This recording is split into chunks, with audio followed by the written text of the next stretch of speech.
Allahu Akbar, Allah hadir. Allah hadir. Allah hadir. Allahu Akbar. Allahu Akbar, semakin jelas. Semakin jelas ya Allahu Akbar.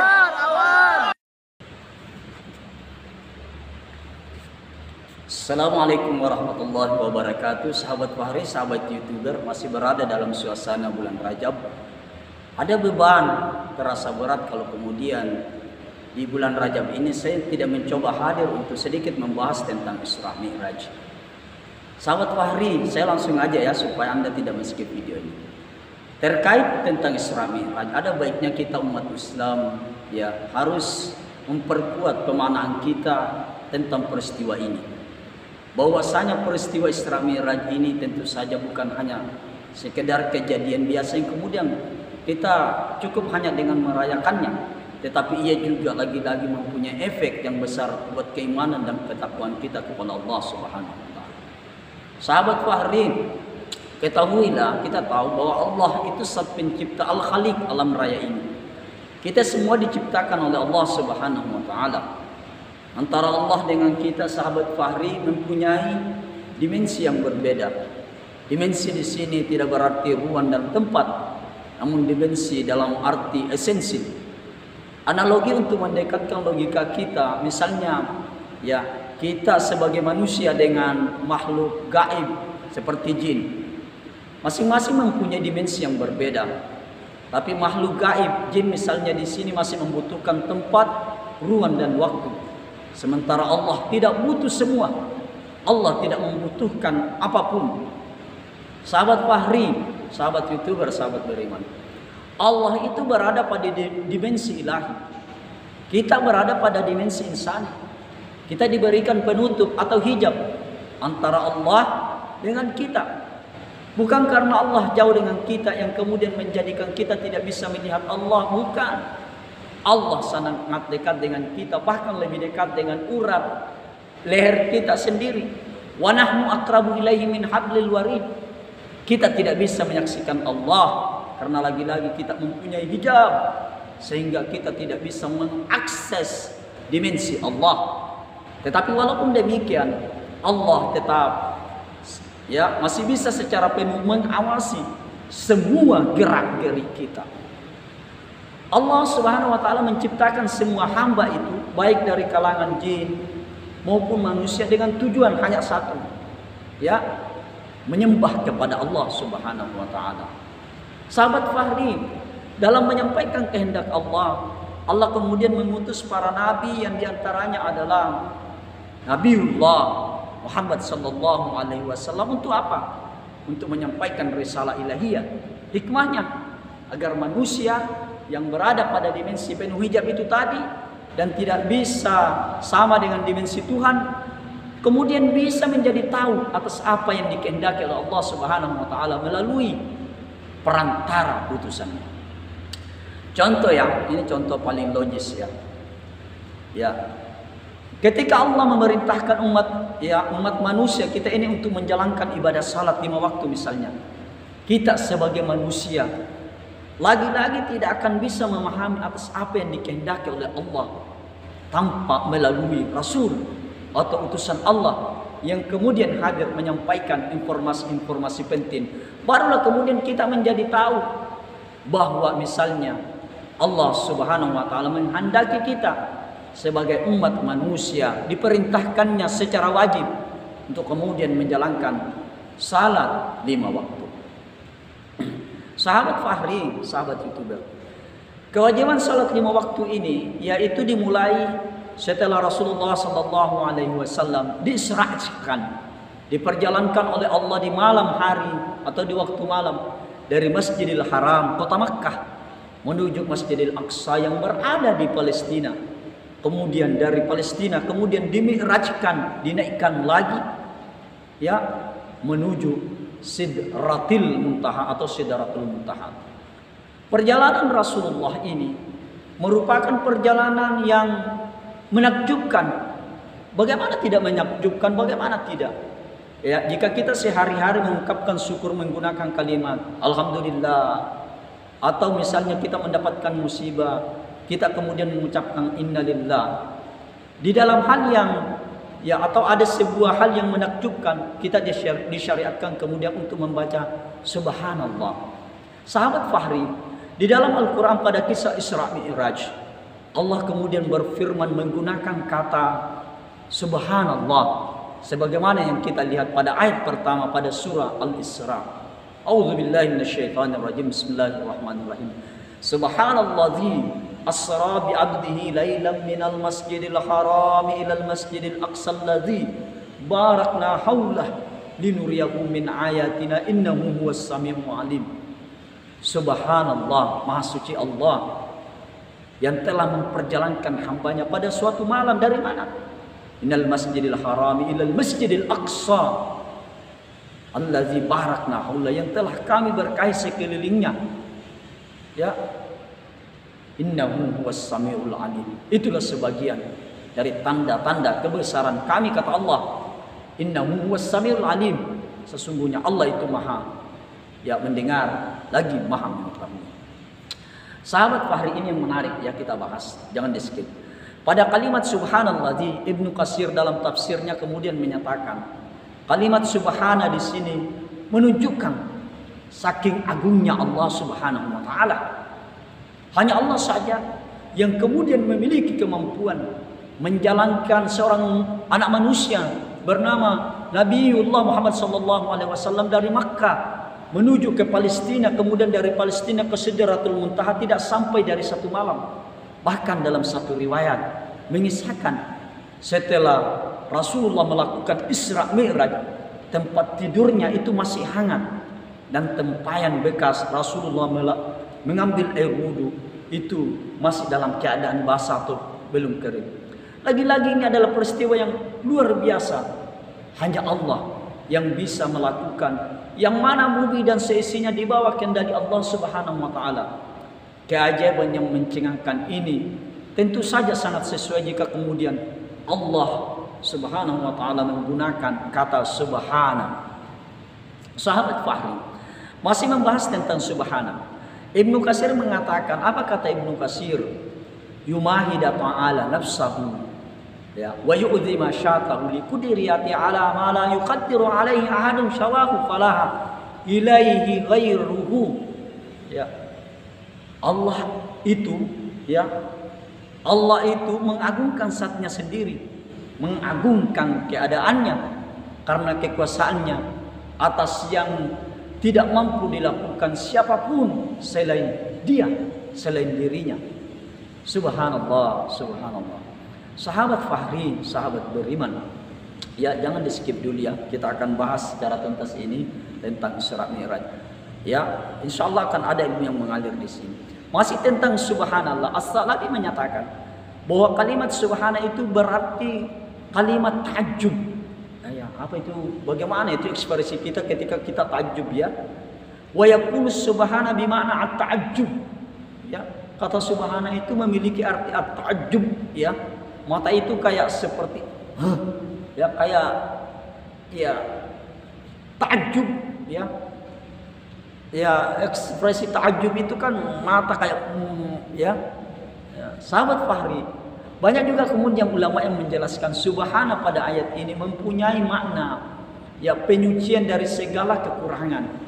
Apabila ya dalam menjajaki kemampuan Allah Subhanahu wa taala dalam memperjalankan Rasulullah pada malam hari dengan acuan akal yang terbatas ini, sehingga kemudian Allah dianggap tidak mampu, maka Allah disucikan dari anggapan-anggapan seperti ini. Ya, Allah disucikan dari pikiran-pikiran seperti ini. Dalam Isra Mi'raj kemudian mungkin muncul pertanyaan, apakah hanya ruh ya atau ruh dengan jasadnya Rasulullah sekaligus? Maka menjawab persoalan ini ulama berbeda pendapat. Menurut mayoritas ulama, Rasulullah diisrakan meliputi ruh dan jasad sekaligus.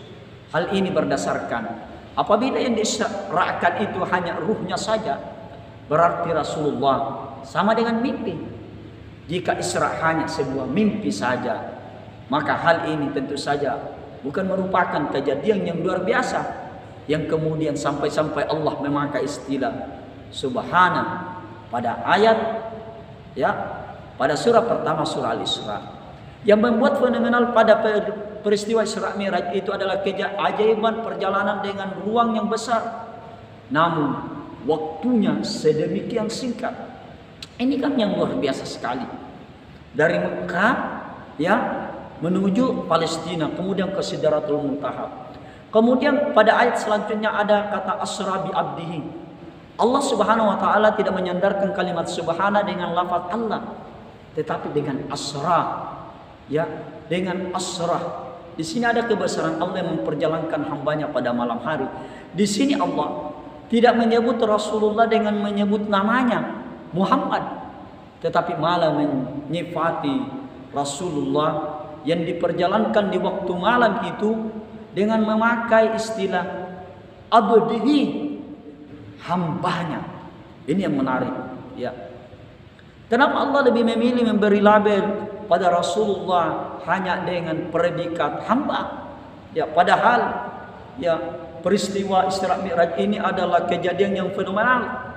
Maka jawabannya sebagian mufassir seperti Imam Al-Qushairi misalnya mengatakan bahwa hanya hamba yang memahami posisinya sebagai hamba, hanya hamba yang bisa memahami kebesaran Allah, kebesaran Tuhannya. Sehingga apabila Allah Tuhan itu melakukan apapun, walaupun itu tidak masuk di logika kita, di logika, di akal manusia, maka hamba masih bisa memahami bahwa bagi Tuhan yang posisinya tidak sama dengan hamba, Dia Allah mampu melakukan hal yang seolah-olah mustahil di mata manusia.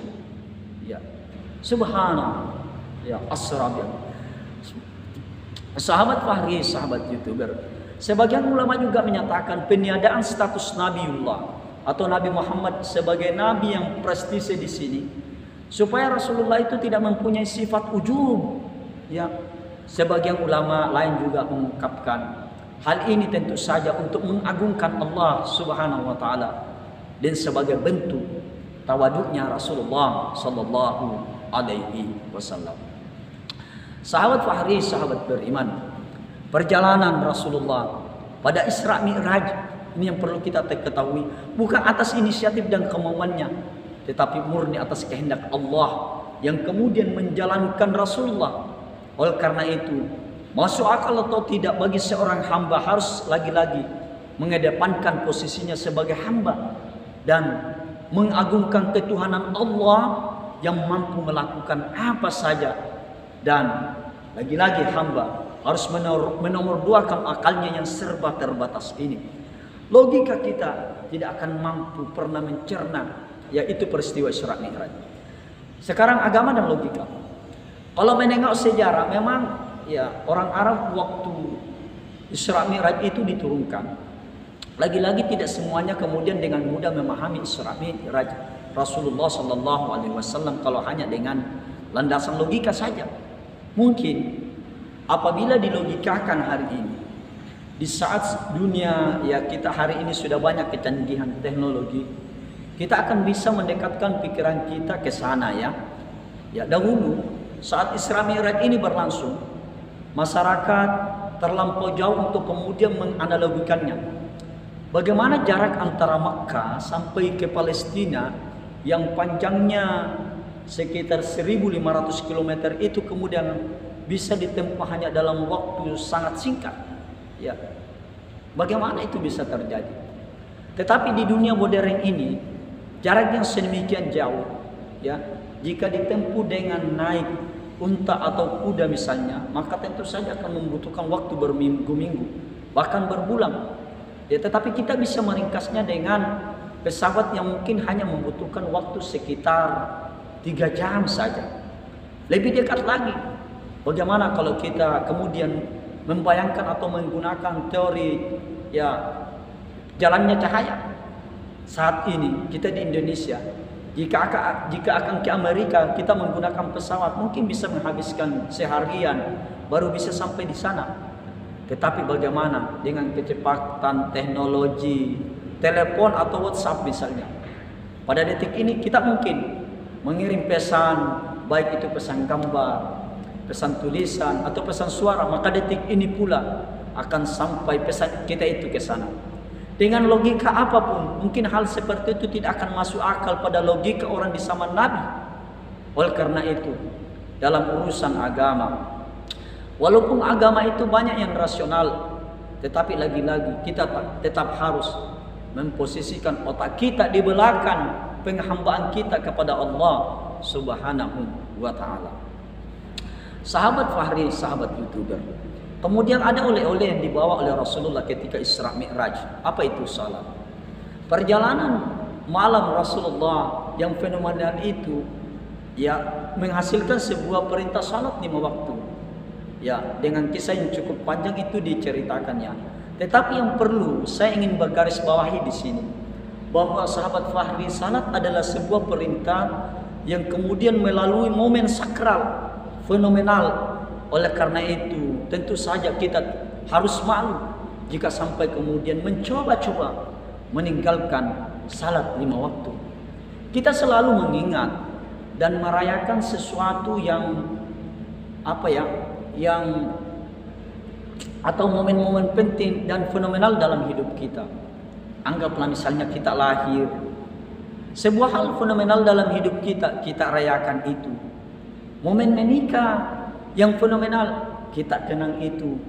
Lalu ketika Rasulullah SAW pernah mengalami suatu kejadian fenomenal dari Allah, ya, dalam kejadian fenomenal di mana Allah Subhanahu kemudian mewajibkan kita semua untuk menjalankan salat 5 waktu. Maka seharusnya kita juga merayakan atau mengingat kejadian itu. Dengan demikian sahabatku, salat 5 waktu bukan hal yang sepele yang seperti kita beli makanan ringan di warung-warung, kita beli kopi, beli teh. Ya, tidak seperti itu. Tetapi salat 5 waktu adalah sebuah pekerjaan yang ditugaskan oleh Tuhan melalui perjalanan fenomenal untuk kemudian menerima tugas tersebut pada hari ini.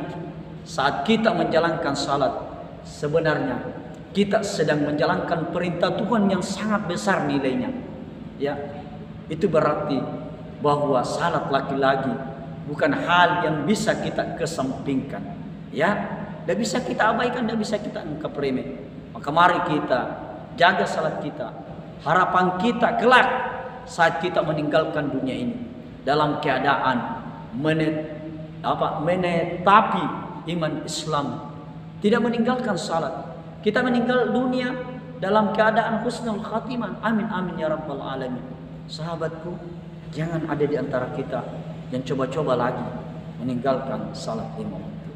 Demikian, mudah-mudahan ya sedikit yang bisa kami beri kali ini tentang Isra Mi'raj, kemudian bisa sedikit berbekas di hati kita. Demikian saya Fahri. Billahi taufiq wal hidayah. Assalamualaikum warahmatullahi wabarakatuh.